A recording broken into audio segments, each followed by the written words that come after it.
जरा जोर से आवाज लगा के बोलेंगे कि इस बार बदलेंगे कि नहीं बदलेंगे आप। और मैं आपको बता दूं कि इस बार हमारे बिरनी को एक ऐसा मौका मिला है। आज बिरनी का बेटा आप लोगों के सामने खड़ा है, बिरनी का बेटा आप लोगों के सामने खड़ा है और ये बिरनी की लाज की बात है, बिरनी की इज्जत की बात है। भाई आप यदि बगोदर तरफ जाएंगे तो देखेंगे कि बगोदर वाले हमसे कितना प्यार करते हैं, सरिया जाएंगे तो देखेंगे सरिया वाले कितने प्यार करते हैं। तो भाई बिरनी वाले क्यों नहीं हमसे प्यार करेंगे, क्योंकि इस बार बिरनी की बात है और ये पहला झारखंड अलग होने के बाद ये हम लोगों के पास पहला मौका है। कोई बिरनी का बेटा आपके सामने खड़ा है, भीख मांगने के लिए खड़ा है, वोट का भीख मांगने के लिए खड़ा है।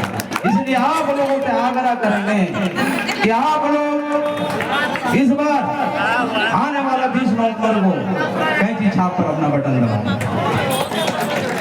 आज जानते होंगे मेरा हॉस्पिटल चलता है कोराड़ी में अंसारी हेल्थ केयर के नाम से।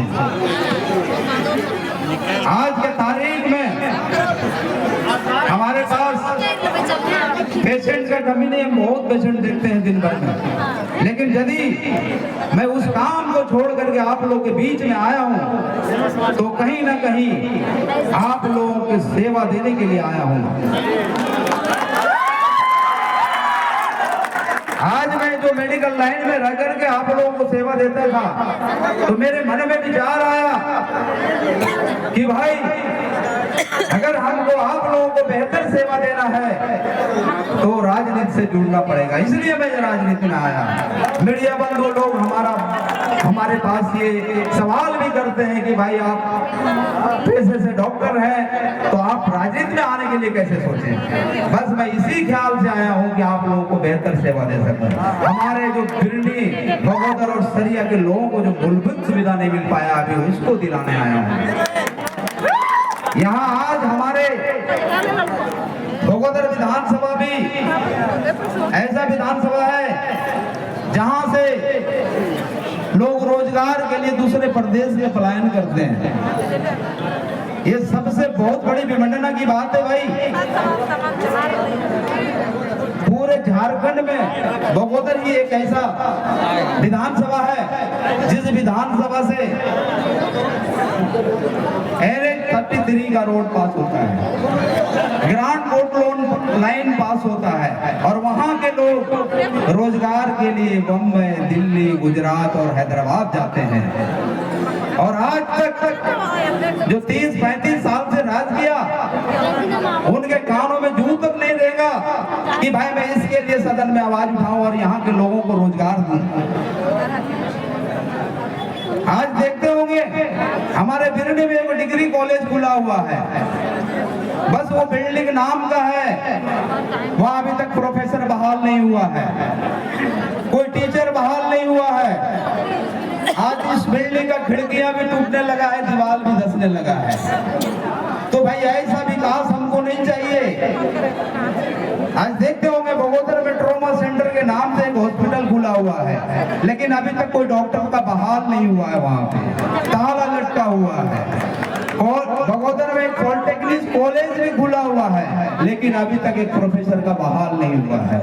ये भी मंडना है हमारी बगोदर का भाइयों। जरा सोचिए और सोच समझ करके इस बार मतदान दीजिए। खासकर मैं अपने मोमिन भाइयों से कहना चाहता हूँ, मुस्लिम भाइयों से कहना चाहता हूँ कि आप लोगों को जो बार बार बगलाया जा रहा है कि भाई डॉक्टर सलीम कहीं किसी के द्वारा खड़ा तो नहीं किया गया, किसी के बहकावा में आकर के किसी के द्वारा कोई ऐसा लालच दे करके उनको नहीं तो लाया गया, ऐसी कोई बात नहीं भाई। अगर कोई कहता होगा इसको तो ये सिरे से खारिज करिए। मैं आप लोगों को आश्वस्त कर देना चाहता हूँ कि हमारे भारत में हमारे भारत गवर्नमेंट ने कोई ऐसा पैसा नहीं बनाया कि डॉक्टर सलीम को खरीद सके।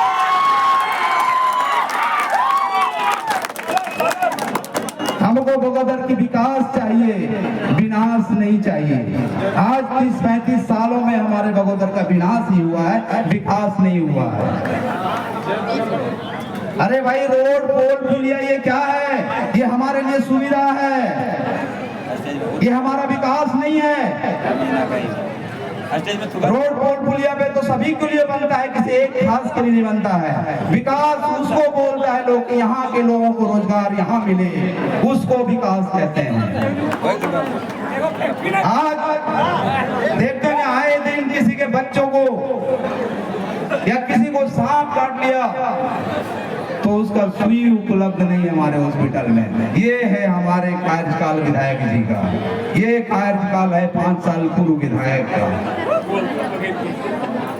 तो ये दोनों के कार्यकाल को आपने भली भांति देखा। तो इस बार आप लोग बगोदर के इतिहास को बदल देते हैं ताकि हमारा बगोदर का विकास हो। मेरे मन में ऐसा कोई लालच नहीं है भाई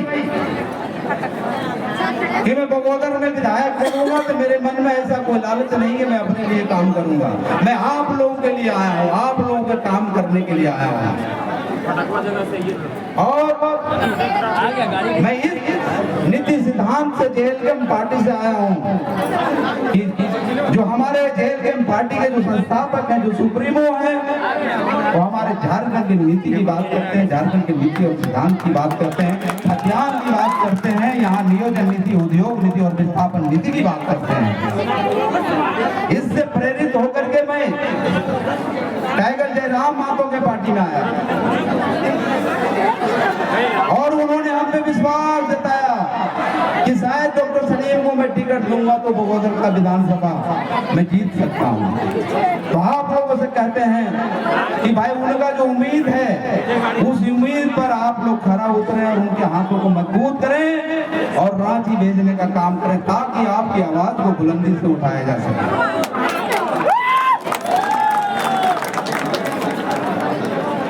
आज देखते होंगे आप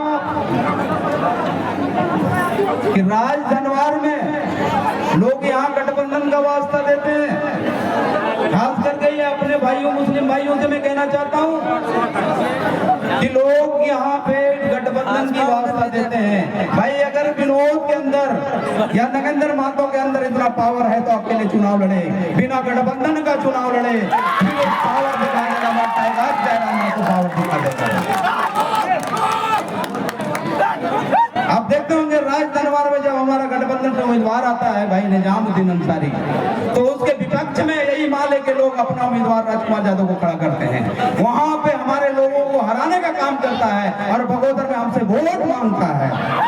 जरा सोचिए मेरे भाइयों, ये कैसी दोगला नीति राजनीति है, ये तो दोहरा नीति वाला राजनीति है।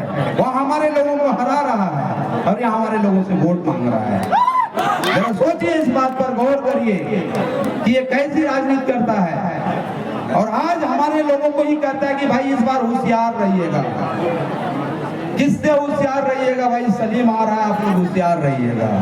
आज देखते होंगे बड़े बड़े मंत्री और मुख्यमंत्री का प्रोग्राम हो रहा है। एक तरफ जेपी नड्डा आ रहे हैं, एक तरफ शिवराज सिंह चौहान आ रहे हैं, दूसरी तरफ हमारे माननीय मुख्यमंत्री जी आ रहे हैं, कल्पना सोरेन जी आ रही है और कल ही प्रोग्राम के बारे में शायद तेजस्वी यादव का है। आज जो आदमी अपने आप को फकीर बताता है, सबों के पास क्यूआर कोड भेजता है कि मैं फकीर आदमी हूं, भाई मेरे पास पैसा नहीं, चुनाव लड़ने के लिए चंदा दो। तो भाई इतना बड़ा बड़ा मंत्री कहां से आता है? इतना बड़ा बड़ा प्रोग्राम कैसे होता है? जो 35 साल से लूट के रखा है तुमने, आज जनता, आज जो 20 नवंबर आने वाली है उस दिन आपका हिसाब लेगी जनता और वोट के जरिए आपको बता देगा कि भाई आपने 35 साल में बगोदर में क्या किया। इसलिए आप लोगों से आग्रह करते हैं कि इस बार चुके नहीं और अपने कीमती मत क्रम संख्या 8 पर कैंची छाप पर दे करके डॉक्टर सलीम को भारी बहुमत से विजय बनावें और सदन भेजने का काम करें। वक्त बहुत है और टाइगर जयराम महतो का आने का समय हो गया है। उनके वेलकम में हम लोग